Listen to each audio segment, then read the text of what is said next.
Good morning. Welcome to the 11 a.m. Monday morning, a marketing webcast. It is, can you believe it? It is May 17th. Holy cow, where is the month going? Can't even believe it. Welcome. Thank you for joining me this morning. Today we are going to be discussing, I promised you a fantastic show. Today we are going to be discussing what is geomarketing and how does it differ from geo-targeting?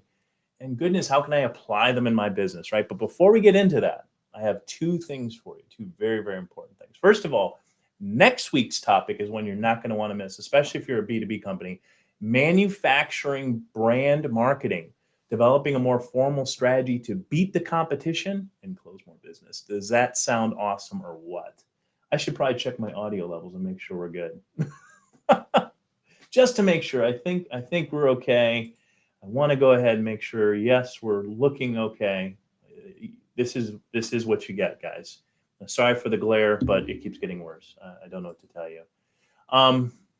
And also, we are going to take this a little bit farther, this session and discussion. We're going to take a look at geofencing and how that actually applies to the conferences, because we're going to discuss some of that stuff here today.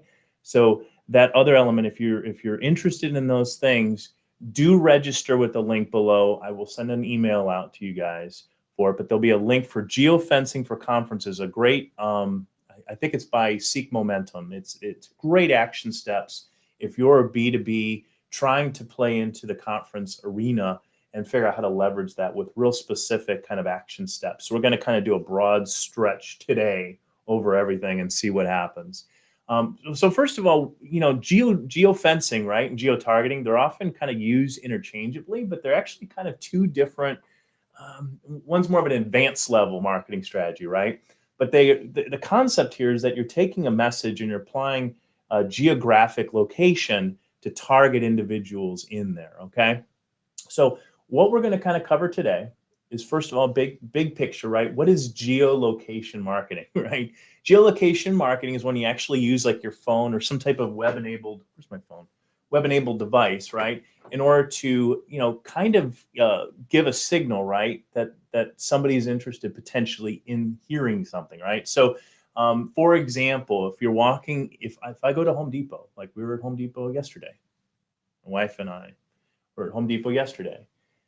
Just being at Home Depot tells you something. So if your device knows that you're at Home Depot, you know something about that guest without even looking at anything else, right? So you might be able to say, all right, well, Home Depot might be interested in doing a promo coupon or something of that nature, knowing that I'm in that, right? So we're using that geolocation information, the stuff that's kind of tells kind of the web where I'm at in terms of my phone. That might be interested in something. So basically, finding that right time, right audience kind of thing, right? That's kind of the big picture stuff. But what is geofencing? So we're going to kind of delve in a little bit. So that's geolocation, right? We're going to go into the specific marketing strategy called geofencing, right? So geofencing is just kind of what it says. What actually a fence actually is. Let's see where I want to go with this. All right, there it is. Looking at my show notes up on the screen over here.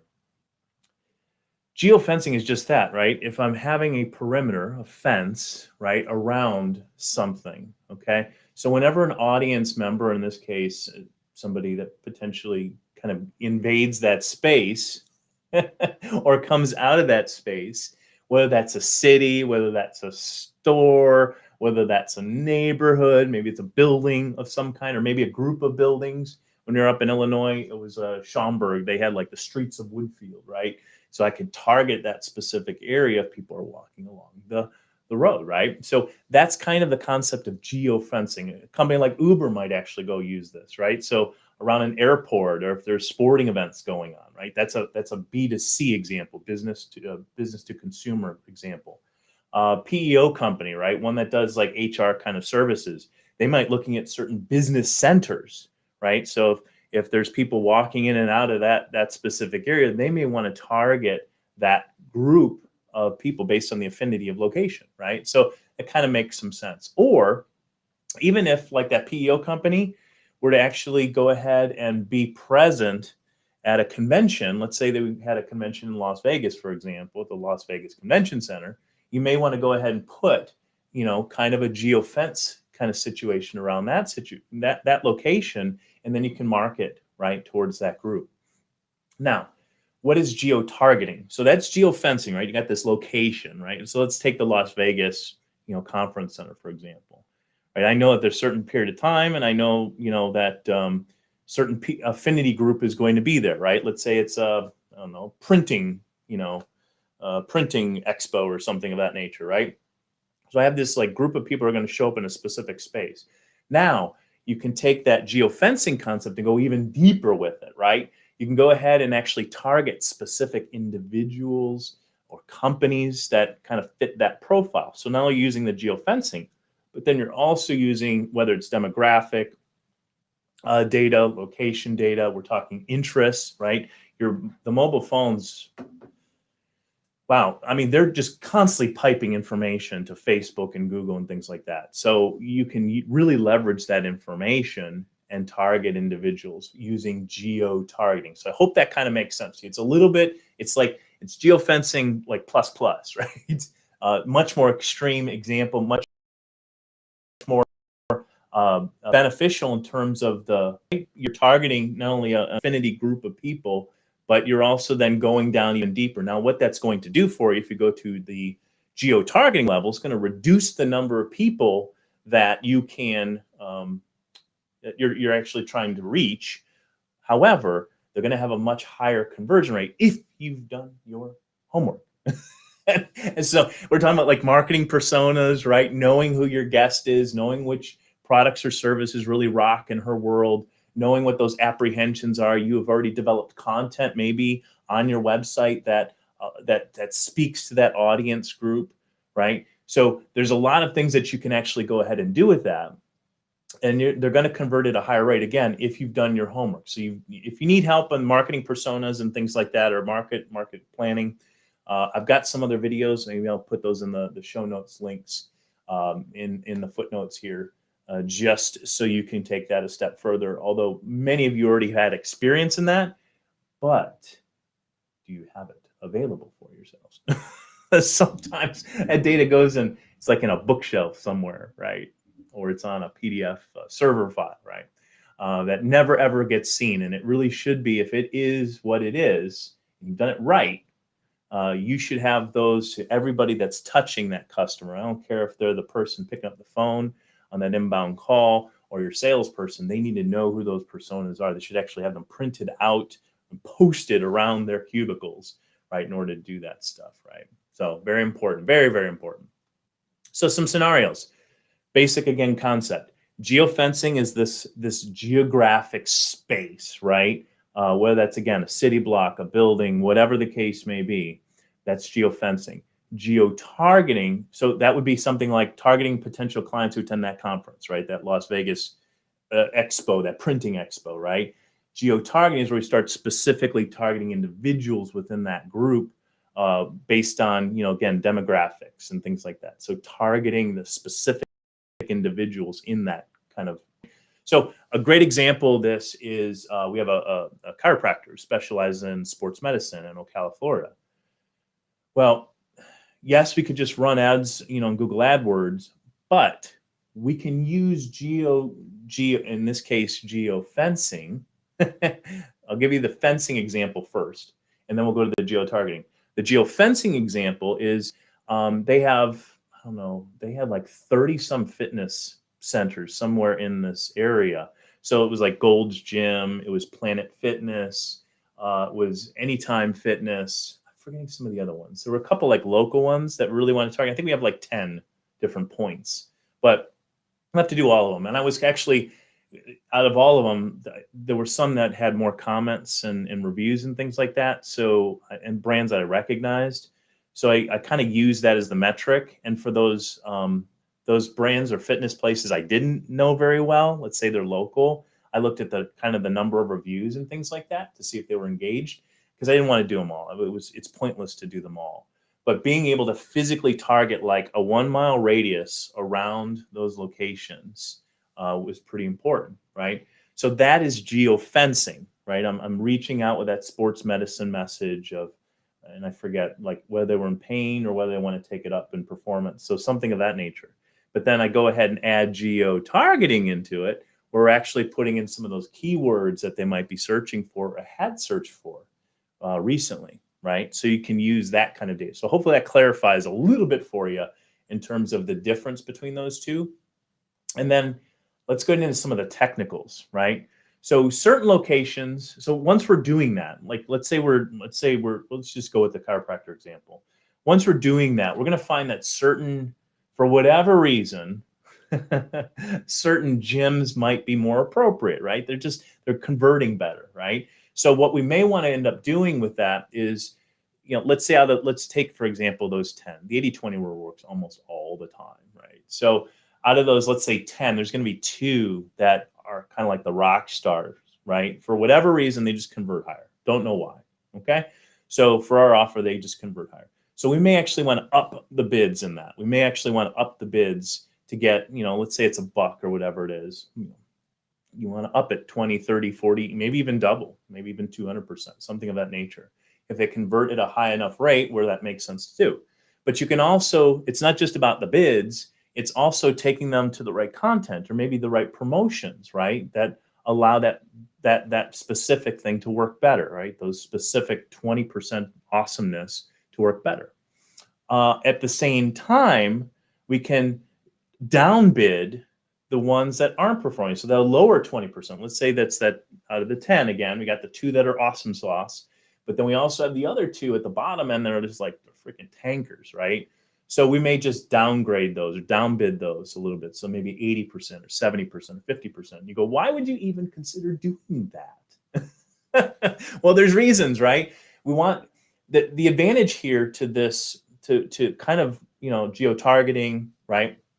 And geofencing is we get a chance to speak to a larger group, right? That potentially has an interest, right? They've showed us that they have an interest, let's say in this case, in physical fitness, and being healthy, and they may want to avoid injury, or if they have been injured, they need to get back to health, right? So what we can do, we want to make sure that that's still broad, but we don't want to pay as much for it, right? Because it's not going to convert at the same rate. So definitely want to make sure that you kind of get that in your brain so that you can do a better job of optimizing those campaigns once they're there. Phone ID is stored for 30 days. Remember this, right? So even after that situation has occurred where, let's say it was like a sporting event or a concert, for example, right?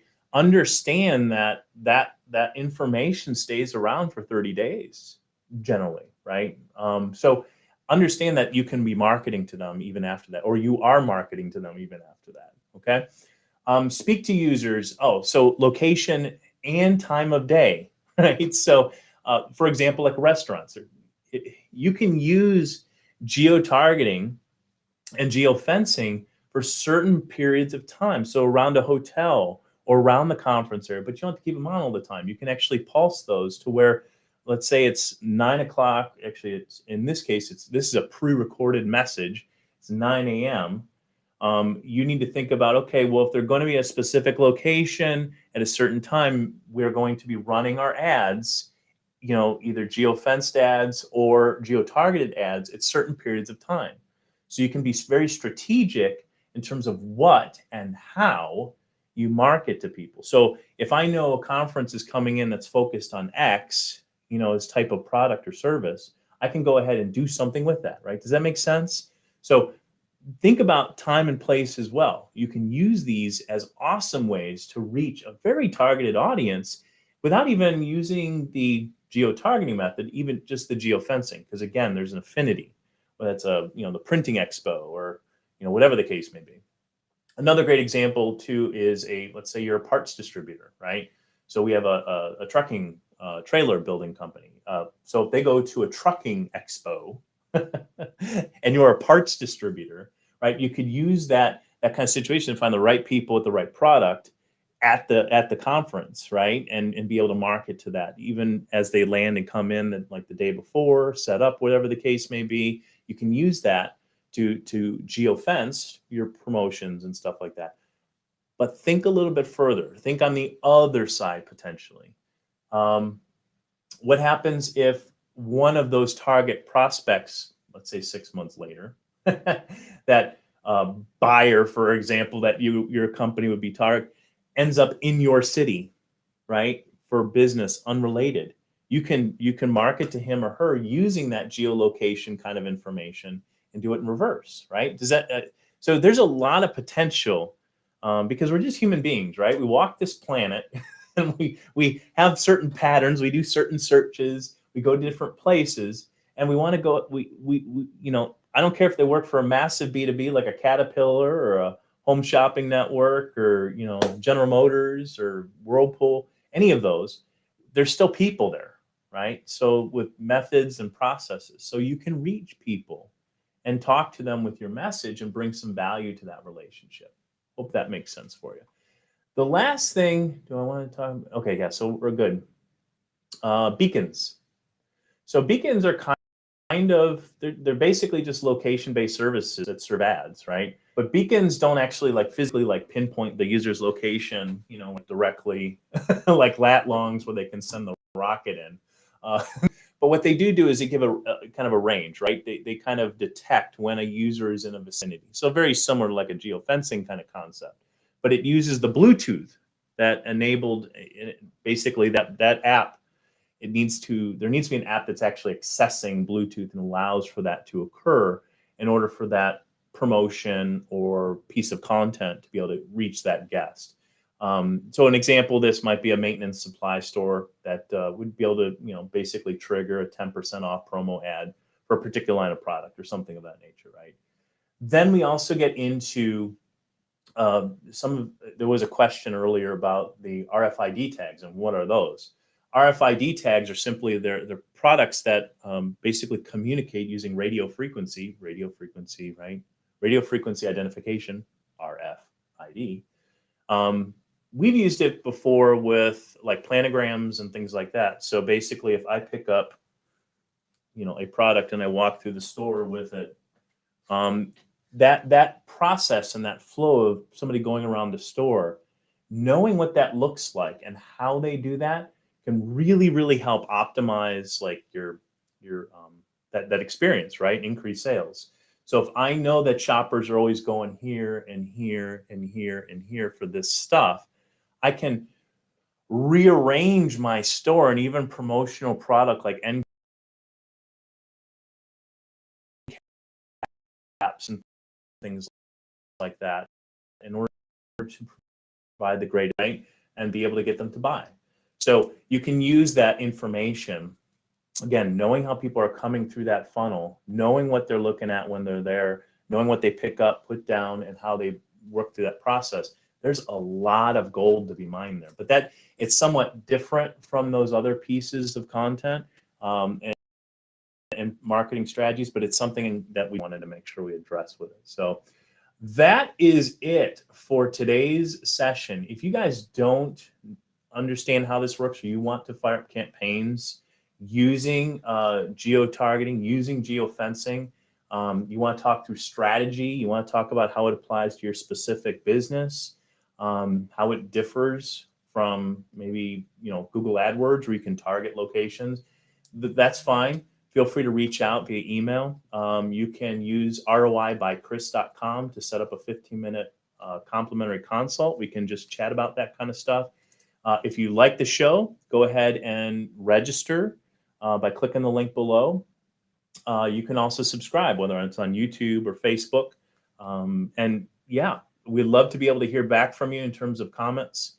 Don't forget about next week's session, manufacturing brand marketing, developing a more formal strategy to beat the competition and close more business, something we all need to be doing. By the way, we'll probably end up not just making it manufacturing, we'll probably just do like brand marketing, right? It is really, there is a purpose for it. A lot agencies like ours really focus on driving ROI. We rarely talk about, probably as much as we should, brand marketing, right? And being able to make sure that we are the default brand. Like when it comes to X topic, we are known for this, right? This is our thing. Like there isn't any other competition, right? Trying to do this for several different clients right now.